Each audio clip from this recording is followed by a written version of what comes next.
Save India from disaster. लगातार बोल रहा हूँ कि घोषित इमरजेंसी और तानाशाही 75% लागू हो गया। देश की आवाज को दबाया और कुचला जा रहा है। आज हिंदुस्तान में लोकतंत्र नहीं है।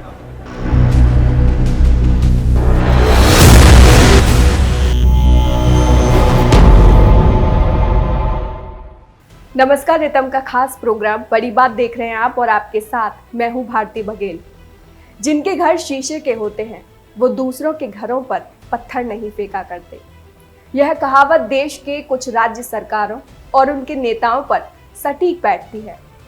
कुछ राज्य सरकारें और कुछ नेता शीशों के घरों में बैठे आजकल केंद्र सरकार पर ऐसे ही आरोप लगा रहे हैं। कहा जा रहा है कि देश में अघोषित आपातकाल चल रहा है, अभिव्यक्ति की आजादी का गला घोटा जा रहा है, नागरिकों के संवैधानिक अधिकार छीने जा रहे हैं, धार्मिक स्वतंत्रता समाप्त की जा रही है और वह दिन दूर नहीं जब देश में तानाशाही थोप दी जाएगी। यह राग एक सुर में पश्चिम बंगाल, केरल, कर्नाटक, तेलंगाना, तमिलनाडु की सरकारों में बैठे नेताओं समेत दिल्ली में कांग्रेस के नेता आलाप रहे हैं। बड़ी बात में आज हम आपको यह दिखाने वाले हैं कि असल में अघोषित आपातकाल के सारे सबूत इन्हीं के राज्यों से निकलते हैं। बात ये संविधान और लोकतंत्र की करते हैं और असल में उन्हीं को रौंदते हुए दिखाई दे रहे हैं, चाहे फिर वो केरल हो, तमिलनाडु हो, पश्चिम बंगाल हो, कर्नाटक हो या तेलंगाना हो। लगभग सभी की स्थिति एक जैसी ही देखने को मिलती है। सबसे पहले बात कर लेते हैं हम पश्चिम बंगाल की। आप अपनी स्क्रीन पर ये जो न्यूज़पेपर और वेबसाइट के हेडलाइंस के प्रिंट्स देख रहे हैं, ये दरअसल पश्चिम बंगाल की असल कहानी को बता रहे हैं कि वहाँ किस प्रकार लोकतंत्र की धज्जियां उड़ाई जा रही हैं। बाकी की दुर्दशा जब आप पश्चिम बंगाल के वरिष्ठ पत्रकार प्रतिम रंजन बोस से सुनेंगे तो आपको खुद ही पता चल जाएगा। कोई एक रैली में 5-7 साल का पहले का बात है, कोई एक रैली हो रहा था झारग्राम इलाका में। तो एक फार्मर ने उसका, इन्होंने कुछ, ममता जी ने कुछ बोल रहा था स्टेज से और नीचे एक फार्मर उसका कोई ही objected to that about some information on कि ऐसा हो गया, ऐसा हो गया, ऐसा हो गया। अब उसने उसको यूएपीए केस देके जेल में डाल दिया था। ये सिर्फ ही एक लोगों का एक फीडबैक था, ऐसा कुछ नहीं था, कोई एंग्री वाला बात नहीं था। वो फीडबैक था कि मैडम ऐसा नहीं हुआ, मैडम ऐसा हुआ है, उसने उसको डाल दिया था। आपको तो मालूम ही होगा, एक प्रोफेसर ने 2011 का जस्ट आफ्टर का बात है, एक प्रोफेसर ने जादवपुर यूनिवर्सिटी में एक कार्टून बनाया था, शेयर किया था, उसका वजह से वो जेल चले गए। तो हमारा आसपास ये कितना है, बहुत सारे हैं। कोई एक वीडियो बनाया था, उसका वजह से एक ब्लॉग, कोई 2-3 ब्लॉगर का नाम मेरे को केसेस मेरे को याद है कि चला गया, वीडियो बनाया था, मॉक किया था, कोई हंसी मजाक किया था, इसका वजह से भी लोगों को जेल दे दिया इन्होंने। तो मेरा ये सीधा पॉइंट ये है कि इनको कोई देश का बारे में बोलने का हक क्या है। अब तो पहले घर संभालो ना अपना। ये लेफ्टी हो या तृणमूली हो, ये तो एक ही काम कर रहा है कि अपोजिशन को दबा दो, कोई वॉइस नहीं चाहिए, रहना चाहिए आसपास। अब उसके साथ क्या हो गया, ये नो वोट टू बीजेपी करके लेफ्ट आ गया है ना। तो नो वोट टू बीजेपी का मतलब क्या है कि आप वोट तो बीजेपी, अगर यहाँ पे प्रिंसिपल अपोजिशन है, आप बोल दिया कि नो वोट टू बीजेपी, तो उसका मतलब तो वोट टू तृणमूली हो गया। तो लेफ्ट तो ये सब खेल रहा है यहाँ पे। अब लोगों के पास चारा क्या है, अब जो भी हो सर, ये तो नहीं है कोई, सरकार तो हमारा ही है, ममता जी हमारा चीफ मिनिस्टर है, तो हमको भी तो कुछ बोलने का हक है कि ये ठीक नहीं हो रहा है, वो नहीं हो रहा है। अगर बोलने से कोई जेल चला जाएगा, कोई किसी का घर में पुलिस आ जाएगा, और हम तो छोटा मोटा आदमी है, एक सिर्फ जर्नलिस्ट है। अब देखिए बड़ा बड़ा लोगों को क्या हुआ है, मीरा पांडे एक IAS ऑफिसर था, वो स्टेट इलेक्शन कमिश्नर था, उसको कितना हरासमेंट हुआ था। तो हमको क्या होगा, हम अगर कुछ करें तो, अपोज करें तो। यानी कि पूरी तरह से बंगाल में डर का माहौल बना हुआ है, कोई भी सरकार के खिलाफ बोल नहीं सकता, आप ये कहना चाहते हैं? सरकार के खिलाफ बोलना कोई 50 साल से बंद है। और मेरा बात यह है कि ये जो भी छोटा सा स्पेस था, जैसे कलकत्ता सिटी में फ्रीडम था, अब वो भी नहीं रहा, तो इमरजेंसी क्या होता है वो तो सबसे ज्यादा 2014 से 2 जगह पहले से शुरू किया। मत का सौदागर, वो सौदागर, क्या क्या नहीं वो बोलते एक प्राइम मिनिस्टर को, तो क्या इमरजेंसी में वो बोल पाते थे क्या ये सब? तो मोदी एक प्राइम मिनिस्टर है जो शायद इंडिया में सबसे ज्यादा गाली खाया। इतना गाली कौन मेरे को तो याद नहीं है। तो एक प्राइम मिनिस्टर को इतना अब्यूज करते हैं। ऑपोजिशन ने किया, चाय वाला बोला, ये कांग्रेस ने बोला था चाय वाला, हाँ क्या नहीं बोला है? तो ये क्या इमरजेंसी है? अब चाय वाला बोलता है वहां पे इमरजेंसी नहीं है, अब फेंकू बोलते हैं उसमें इमरजेंसी नहीं है, अब मौत का सौदागर बोल दिया उसमें इमरजेंसी नहीं है। तो अब वो बताइए, आप तो सीधा एक प्राइम मिनिस्टर को बोल रहे हैं, उसमें अब तो कोई नहीं रोका, तो बाकी कहाँ से इमरजेंसी आ गया? क्या है इमरजेंसी का मतलब? मैंने इमरजेंसी देखा था, छोटा सा इमरजेंसी देखा था मैं। बेकार का सब बात है, ये अपना घर में करते हैं। देखिए ये इनको ये क्यों बनाना चाहिए आपको मालूम है ना? ये लेफ्ट सेंटर में तब कोalition पॉलिटिक्स में उसका पास सीट होता था और कोalition पॉलिटिक्स में सरकार बनाते थे, और वो सब सरकार यहाँ पे पश्चिम बंगाल में क्या हो रहा है उसमें एकदम आंखें बंद करके सो जाते थे। अभी एक ही प्रॉब्लम है कि सेंटर में कोalition पॉलिटिक्स नहीं है, सेंटर के कोalition पॉलिटिक्स नहीं है, तो ये सब पार्टी को चाहिए वहाँ पे कोalition, जैसे कि यहाँ पे सब कुछ बंद हो जाए, यहाँ के बारे में कोई बात ना करे। ये सब बात करेगा तो बात करेगा मणिपुर का बारे में, बात करेगा कोई दूसरा जगह ढूंढ लेगा, अपना घर का बारे में कोई नहीं बात करेगा। मैं सिर्फ यह बोलूंगा कि ये अगर देश में डेमोक्रेसी के बारे में बात करना चाहे तो पहले ये पश्चिम बंगाल में डेमोक्रेसी दिखाए। बिल्कुल सर, बात पूरी यही है कि तभी आएगा जब शांति से वोट होगा, जो भी हो जीतेगा, ममता जी जीतेगा, लेफ्ट जीतेगा, बीजेपी जीतेगा, जिसको जीतना है जीतो। हर जगह पे वोट होता है, लोकल वोट या local panchayat vote, corporation vote कितना जगह पे होता है, सारा देश में होता है। कहाँ पर मारामारी होता है? यहाँ पे क्यों होता है मारामारी? अब बंद करो तभी समझ में आएगा कि तुम अपोजिशन को फ्री स्पेस देते हो, तुम्हारा कोई दूसरों का भी कुछ हक है। जब मारामारी बंद होगा तभी ये मालूम पड़ेगा। जब तक मारामारी चल रहा है, मारामारी का मतलब यही है कि तुम दूसरों को जगह नहीं देते हो। 10% सीट पंचायत इलेक्शन में अनकंटेस्टेड है, तृणमूल जीता है। 2018 में 30% सीट इन्होंने अनकंटेस्टेड जीते थे। वहां पे क्या हुआ था? लोग ऐसे ही कोई तृणमूल को इतना प्यार करते थे कि कोई एक भी बंदा ने जाके एक इंडिपेंडेंट में भी कहीं पे खड़ा नहीं हुआ था, इतना सीट होता है एक पंचायत में। तो ये बेकार का बात है। ये वेस्ट बंगाल को अगर देश में तो कहीं एक स्टेट में डेमोक्रेसी नहीं है तो सबसे ज्यादा ये यहाँ पे वो बात। देश में अगर कमी है डेमोक्रेसी का कहीं पे भी, तो बाकी सब पश्चिम बंगाल पहले आएगा, उसके बाद बाकी पूरा देश आएगा। चाहे किसको भी बोलना हो बोलो, मोदी को बोलो, राहुल को बोलो, जिसको भी बोलो, लेकिन पहले यहाँ से स्टार्ट करो। तो आपने प्रतिम रंजन बॉस जी को सुना। ठीक ऐसी ही हालत केरल में भी है। केरल में सीएम पिनाराई विजयन द्वारा बनाई गई राज्य की हालत आप इस खबर की हेडलाइन को देखकर लगा सकते हैं। इसमें लिखा है कि केरल के सीएम के खिलाफ आपत्तिजनक पोस्ट करने पर 3 साल में 119 लोगों पर केस दर्ज हो चुके हैं। ऊपर से आप अभिव्यक्ति की स्वतंत्रता की वकालत कर रहे हैं। क्या यह दोगलापन नहीं है? बाकी राज्य की हालत कितनी खस्ता है, ये आप केरल के वरिष्ठ पत्रकार राजेश पिल्लई जी से सुनिए। इनका ये जो है डबल स्टैंडर्ड है। ये दिल्ली में एक भाषा बोल देते हैं और केरल में या जहाँ भी सत्ते में हो उधर दूसरा भाषा बोलते हैं, दूसरा कार्रवाई करते हैं। दिल्ली में बोलते हैं प्रेस फ्रीडम नहीं है, प्रेस फ्रीडम होना चाहिए, ये सब कुछ बोलते हैं। लेकिन केरला में जहाँ सत्ते में हो, अभी 7 साल हो गया, जब से वापस आया सत्ते में 2021 का असेंबली इलेक्शन से, दे केम बैक टू पावर, और उसके बाद सिचुएशन बहुत ख़राब है।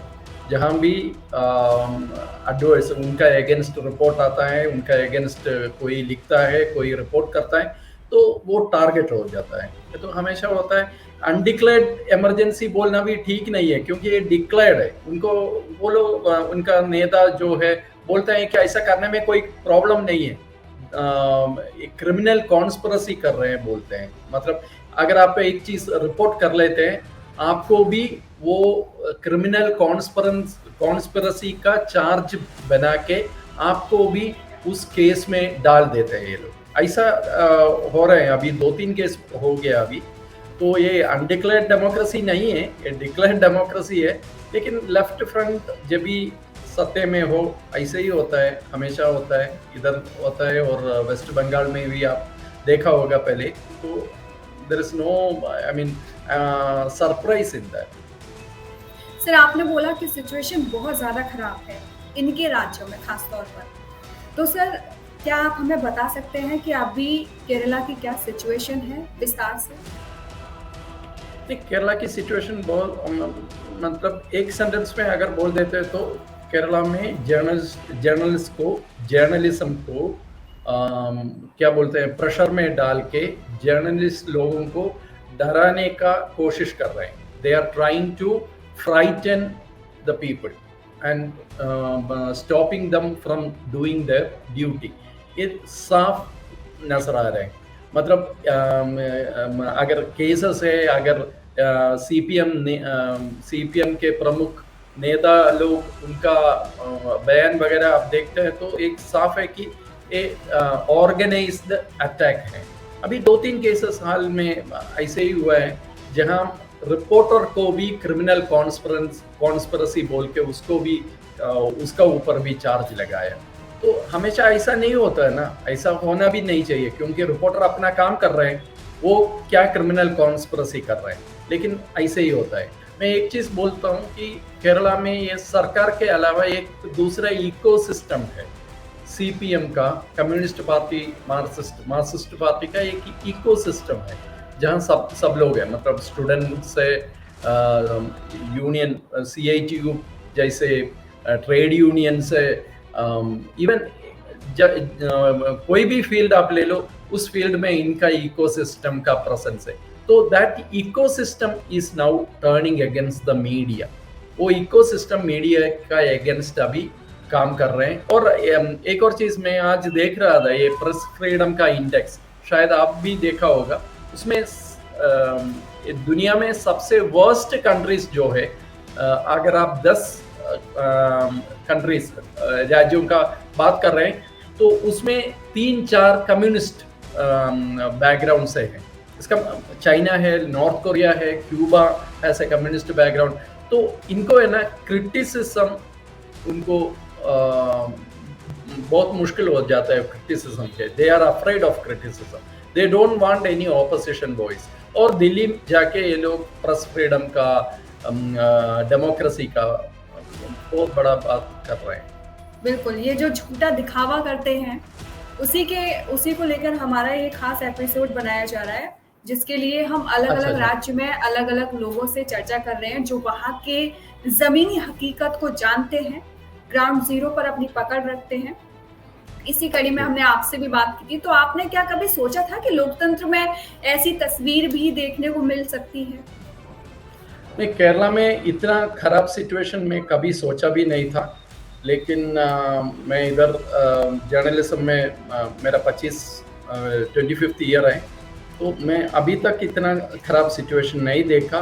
और मुझे इतना ये भी क्या बोलते हैं, आपको टेंशन इसलिए होता है कि बाकी सारे लोग साइलेंट है। सवाल मेरा और है आपसे कि केरला में जब भी मतलब हम कोई भी लेफ्ट के नेताओं को सुने, तो वो बोलते हैं कि अब देश में फ्रीडम ऑफ स्पीच रही नहीं है, हमें बोलने नहीं दिया जाता है। अब बोलना चाहते हैं तो आप बोल सकते हैं, आप बोलना चाहते हैं तो आप बोल सकते हैं। जैसे इंडिया में डेमोक्रेसी है, I mean you can't deny that you have a freedom of speech, you can write, you can publish, you can say anything. But उसके बाद क्या होगा? उसके बाद अगर आप टारगेट हो जाता है, उसका प्रॉब्लम है ना।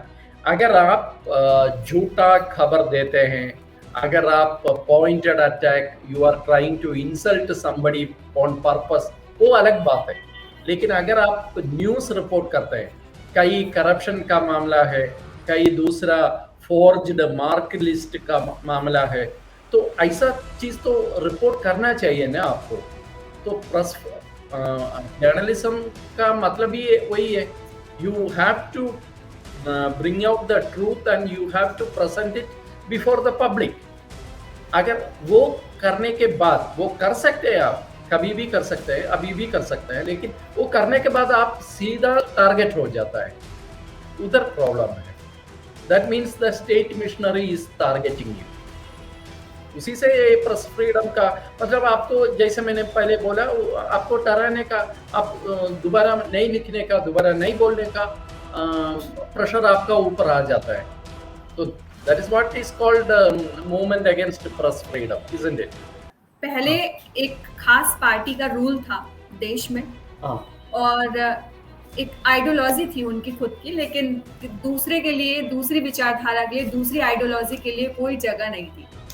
लेकिन अब जब हम देख रहे हैं देश में, कंट्री में एक नई आइडियोलॉजी ने जन्म लिया है, तो क्या इस वजह से ऐसे जो कमेंट हो रहे हैं लेफ्ट नेताओं की तरफ से?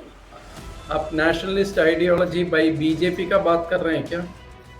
वही है, जी, आप समझ सकते हैं क्योंकि सेंट्रल गवर्नमेंट में। अच्छा, ठीक है, मैं आपको बताऊं, वो डेफिनेटली एक कारण है, क्योंकि देश अभी अलग से सोचना शुरू किया है, और केरल में इसका अगेंस्ट सबसे ज्यादा रेसिस्टेंस है। अच्छा हुआ कि आपने ये पूछा, क्योंकि इसका अगेंस्ट सबसे ज्यादा रेसिस्टेंस केरल में होता है। नेशनलिज्म, या आप जो मैं बोल सकता हूँ, अगर आप नहीं बोल सकते तो हिंदुत्व आइडियोलॉजी जो बोलते हैं, तो इसका अगेंस्ट सबसे ज्यादा रेसिस्टेंस केरला में है। और वो रेसिस्टेंस, आपको पता है केरल की सोशल कंडीशंस, इधर अब जो माइनॉरिटीज बोलते हैं वो ज़्यादा संख्या में है, लेकिन उनसे ज़्यादा कम्युनिस्ट लोगों से इसका रेसिस्टेंस आ जाता है। Communism is one, communist people are resisting and are attacking this ideology more than anyone else.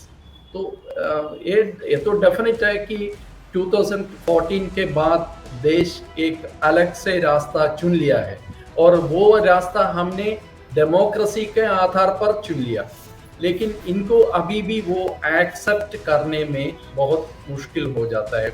वो may be because they want everything to be on their side only, so they are not able to digest। इसी तरह कर्नाटक उस वक्त बहुत चर्चा में आ गया था जब यहाँ के मुख्यमंत्री सिद्धारमैया ने फेसबुक पर उनकी आलोचना करने पर शिक्षक को निलंबित करने के कुछ दिनों बाद सोशल मीडिया पोस्ट पर कार्रवाई के आदेश दे दिए थे। सोशल मीडिया एक्टिविस्ट शशिधर जी ने कर्नाटक को डेथ ऑफ डेमोक्रेसी तक करार दिया है।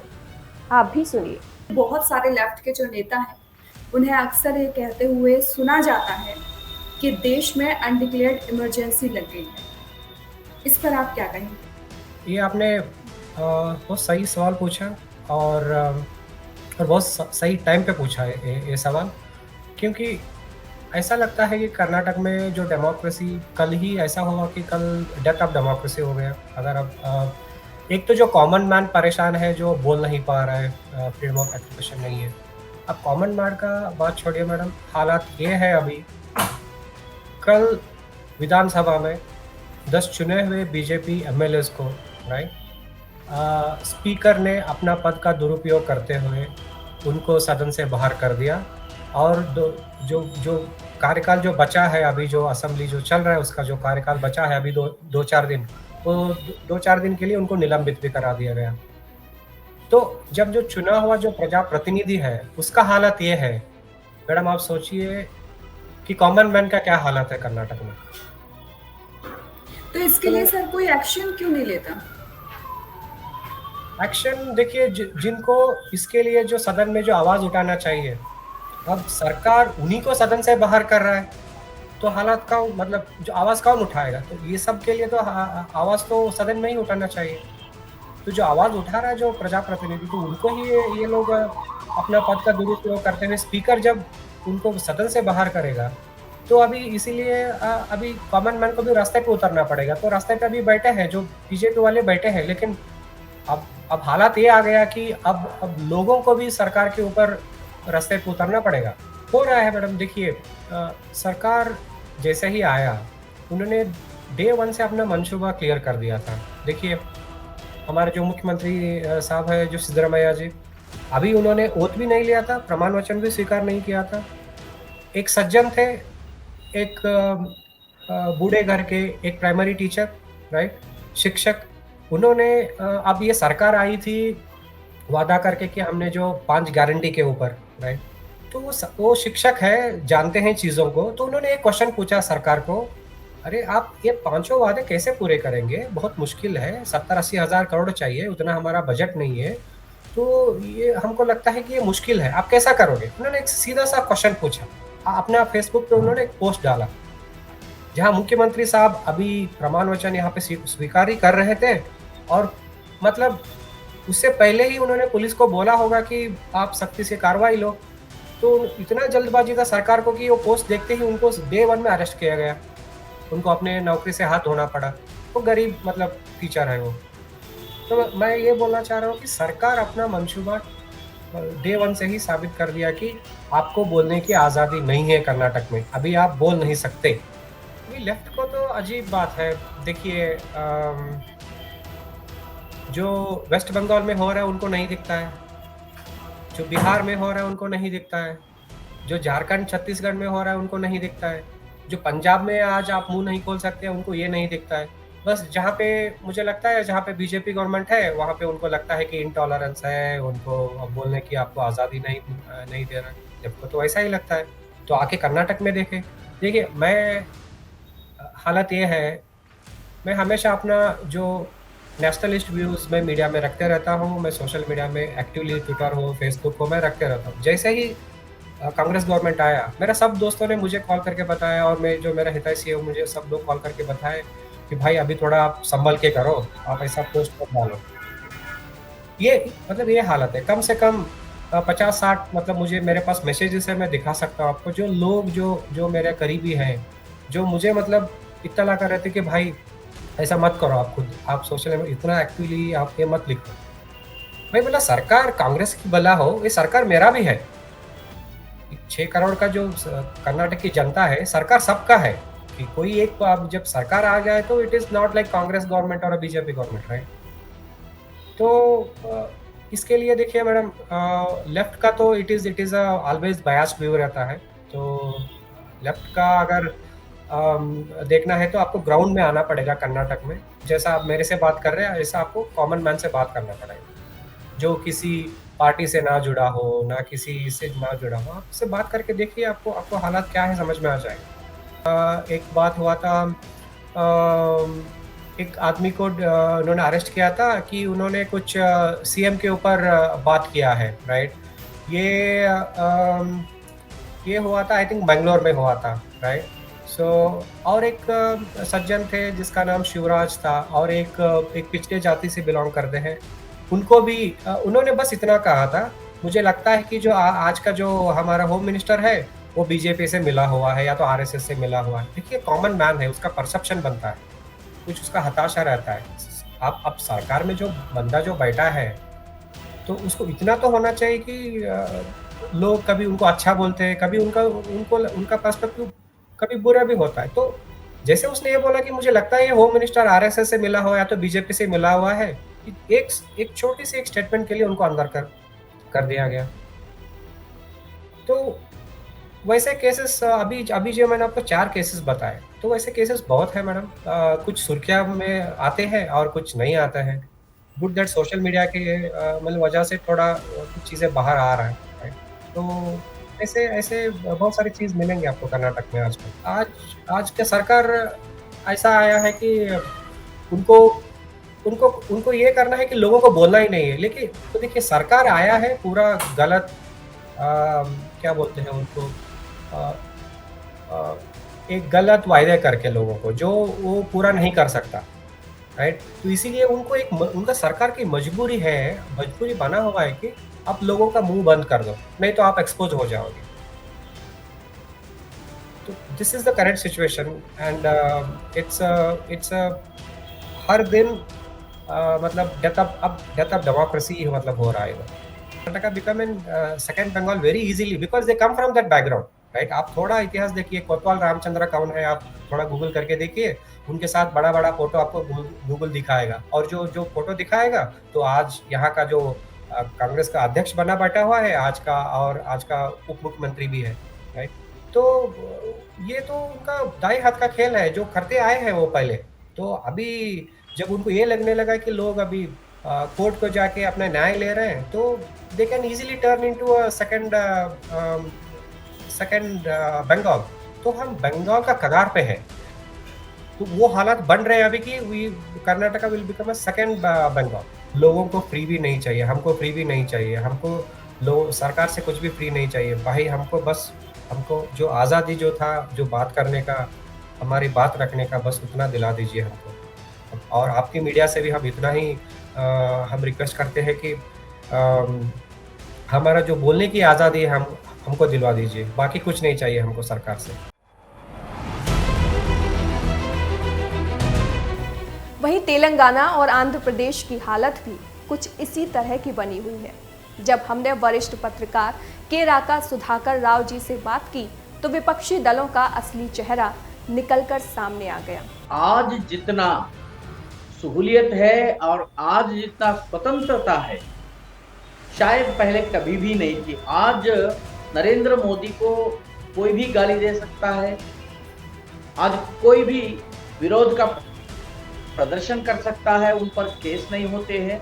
कभी कभी तो मैं सोचता हूं कि यह जो सरकार है यह अत्यंत उदार है कि इसके विरोध में वामपंथी हो या अन्य जो जिनको लिबरल कहा जाता है, मैं तो उन्हें इलिबरल मानता हूं, यह लोग आज आंदोलन कर पा रहे हैं, मोदी की आलोचना कर पा रहे हैं, उनके जो सरकार पर अनाप शनाप बोल पा रहे हैं। इसका मतलब है कि मतलब यही निकलता है कि आज जितनी स्वतंत्रता उन्हें मिल रही है, शायद वो इंदिरा गांधी के जमाने हो या अन्य जो शासन थे भूतकाल के, उसमें कभी भी उन्हें नहीं मिला। हैदराबाद में परिस्थिति बिल्कुल अलग है। यहाँ जो मीडिया कंट्रोल जो है वो 2-3 स्तरों पर है। मीडिया कंट्रोल, पत्रकारों को कंट्रोल करने की जो प्रक्रिया है उसके कई परतें हैं। पहला परत यह है कि सरकार, जो राजनीतिक दल आज सत्ता में है वो आधे से ज्यादा मीडिया को ओन करती है। या तो वो खुद ओन करती है, वो एक टीवी चैनल चलाती है और एक न्यूज़पेपर चलाती है, तेलुगु में एक अंग्रेजी में, और साथ साथ बाकी जितने भी न्यूज़पेपर्स हैं उनमें परोक्ष जो इनडायरेक्ट कंट्रोल भी, अप्रत्यक्ष कंट्रोल, जिसके कारण यहाँ का जो मीडिया है उसका 60 से 70% मीडिया पर डायरेक्ट एंड इनडायरेक्ट कंट्रोल सरकार की है। और दूसरा जो मैनेजमेंट्स है, अधिकतर मैनेजमेंट बिजनेस क्लास होने के कारण, एंटरप्रेन्योरियल क्लास के होने के कारण, जिनके कॉन्ट्रैक्ट होते हैं, जिनके ठेके होते हैं, जिनकी बिजनेस है, उस कारण से वो भी सरकार से मिले रहते हैं।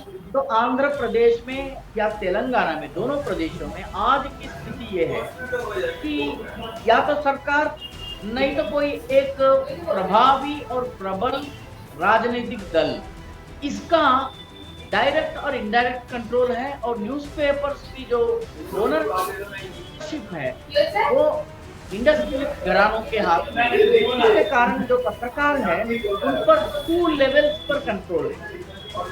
इस कंट्रोल के कारण पत्रकार पूरी स्वतंत्रता से काम नहीं कर सकता है। ये यहाँ की एक कठोर वास्तविकता है जिसे बहुत लोग मानना भी नहीं चाहेंगे, लेकिन वास्तविकता तो यही है। आज एक पेपर लेंगे तो वो तेलुगु देशम का एकदम समर्थक है, तो दूसरा वाईएसआरसीपी का समर्थक है, एक सत्ताधारी बीआरएस के समर्थक है, एक या दो कांग्रेस के समर्थक है। ऐसा जो इनडायरेक्ट कंट्रोल एक प्रॉब्लम है। और तीसरा जो पत्रकार के स्तर पर राजनीतिक विचारधारा यह भी काम करता है। जैसे जो वामपंथी विचारधारा के पत्रकार हैं, जो नक्सली मूल के पत्रकार हैं, आजकल वो नक्सली गतिविधियों में लिप्त नहीं है, लेकिन वो नक्सली समर्थक जरूर है।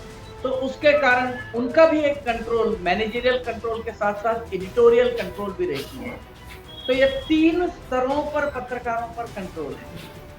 तो पत्रकारों को एक सरकार से, दूसरा मैनेजमेंट से, और तीसरा यहाँ का जो वामपंथी विचारधारा वाले पत्रकार जो उच्च स्तरों पर, उन्नत माने स्थानों पर बैठे हैं, उनके कारण भी अलग अलग तरह के कंट्रोल, अनडिक्लेयर्ड कंट्रोल, माने अप्रत्यक्ष रूप से कंट्रोल पत्रकारों के ऊपर रहता है। वैसे पत्रकार को पकड़ना, पीटना, उनकी हत्या करना, ऐसी घटनाएं दक्षिण भारत में बहुत कम है।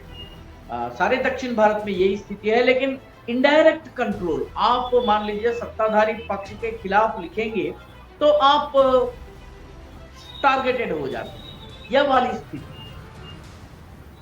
सर, आपने बोला कि सत्ताधारी पक्ष के अगर खिलाफ लिखते हैं तो आप टारगेट कर लिए जाते हैं, तो क्या आप हमें कुछ वो घटनाएं बता सकते हैं जो पिछले दिनों घटी? हाँ, इसमें ऐसा है, आंध्र में, जो मैं तो तेलंगाना में रहता हूँ, बगल वाला जो तेलुगु भाषी प्रदेश है वो आंध्र प्रदेश है। आंध्र प्रदेश में विपक्ष तेलुगु देशम ने 2 न्यूज़पेपर, एक टीवी चैनल और एक न्यूज़पेपर को अपने प्रेस कॉन्फ्रेंसेस में आने से मना कर दिया है। उनको निमंत्रण नहीं जाता है, और निमंत्रण के बगैर अगर इस 2 न्यूज़पेपर के, एक न्यूज़पेपर, एक टीवी चैनल, उसके पत्रकार आते हैं, उनको बाहर किया जाता है। और सत्ताधारी पक्ष भी 2 न्यूज़पेपर्स और 2 टीवी चैनल बार बार मुख्यमंत्री स्वयं अपने प्रेस कॉन्फ्रेंसेस में, और जो सत्ताधारी पक्ष के जो प्रवक्ता है वो अपने प्रेस कॉन्फ्रेंसेस में ये 2 न्यूज़पेपर और 2 टीवी चैनल को टारगेट करते हैं। कई साल तो उनको निमंत्रण भी नहीं मिलता था। यह वाली स्थिति तेलंगाना में नहीं है, लेकिन तेलंगाना में दूसरे तरह का कंट्रोल है। तो तेलंगाना में उदाहरण के स्वरूप आप अगर 2 बार 3 बार सरकार को अगर टारगेट करते हैं या सरकार की कोई खामियां आप उजागर करने का प्रयास करते हैं, तो आपको टारगेट पर लिया जाता है, और आपको प्रश्न करते हैं तो आपको कट किया जाता है। आपका प्रश्न पूरा किया ही नहीं जा सकता है, बीच में टोक करके कुछ आपको साइलेंस करने के लिए थोड़ा अटैकिंग मोड पर आ जाते हैं राजनीतिक नेता। ये तेलंगाना में काफी चल रहा है। माने कोई पत्रकार अगर इनकन्वीनियंट प्रश्न, असुविधाजनक प्रश्न अगर पूछना चाहता है तो उन पर, उनके बोलने के पहले ही उन पर आक्रमण होता है। सर, आपने कहा कि कंट्रोल किया जा रहा है, पत्रकारों को, मीडिया को कंट्रोल किया जा रहा है, स्थिति बहुत ज्यादा खराब है। और ये स्थिति हमने बाकी जगह भी देखी, चाहे केरल हो, तमिलनाडु हो, पश्चिम बंगाल हो, जहां जहां लेफ्ट की सरकार है वहां वहां ये स्थिति है कि उनको कंट्रोल करने की कोशिश की जाती है। तो आपको इसके पीछे क्या कारण लगता है, क्यों कंट्रोल कर रही है इतना सरकार? इसका कारण तो बहुत साफ है। सबसे पहली बात यह है कि मीडिया जो दायित्व निभाता है जनता को इन्फॉर्म करने की, जनता को सूचना देने की और उन्हें जागरूक करने की जो दायित्व मीडिया निभाता है, क्षमा कीजिए, इस कारण राजनीतिक दल अपने विरोधी बातें, अपने खिलाफ जो भी है वो जनता तक ना पहुंचे, इसका प्रयास करते हैं। अधिकतर क्षेत्रों में ये देखा जाता है कि मीडिया को नियंत्रित इसलिए किया जाता है कि सत्ताधारी पक्ष हो या प्रधान जो मुख्य विपक्ष है उसके जो उसकी खामियां, गलतियां, जो त्रुटियां हैं वो उजागर ना। तो आजकल तो ये स्थिति है कि वामपंथ जहां है वहां काफी इंटॉलरेंस है। हम यह नहीं कहते हैं कि इन सरकारों और नेताओं को केंद्र की आलोचना नहीं करनी चाहिए, बल्कि हमारा तो यह मानना है कि लोकतंत्र में स्वच्छ आलोचना होनी चाहिए। राजनीति और सत्ता में पक्ष विपक्ष को एक दूसरे की आलोचना का अधिकार है। यह राजनीति का दस्तूर है। हमारे लोकतंत्र की यही खूबी है। एक दूसरे की कमियां उजागर करना देश के नागरिकों के हित में ही है। यह राष्ट्र की सुदृढ़ता के लिए आवश्यक भी है। देश के नागरिकों के हित में राज्य सरकारों और उनके नेताओं को विपक्ष की कमियां बतानी चाहिए। लेकिन जब आपका स्वयं का दामन ही साफ नहीं है और दूसरों का दामन दागदार बताते घूम रहे हैं, इससे तो आप अपने ही नागरिकों के साथ धोखा कर रहे हैं, अपने राज्य और देश की प्रगति में बाधक बने हुए हैं। इस तरह का ढिंडोरा पीटने से राष्ट्र की नजरों से तो गिर ही रहे हो, देश की साख भी गिरा रहे हो। ऐसे दलों की सरकारों और उनके नेताओं को अपने गिरेबान में झांक कर देखना चाहिए। मेरा दामन उजला तुम्हारा दागदार, यह नहीं चलेगा। देश के नागरिक समझदार हैं, उनमें नीर शीर का विवेक है, वे सबक भी सिखाना जानते हैं। तो ये था बड़ी बात का एक बड़ा मुद्दा। आप सभी से फिर मुलाकात होगी एक नए मुद्दे के साथ। जय Hind. Save India from disaster. लगातार बोल रहा हूँ कि घोषित इमरजेंसी और तानाशाही 75% लागू हो गया। देश की आवाज को दबाया और कुचला जा रहा है। आज हिंदुस्तान में लोकतंत्र नहीं है।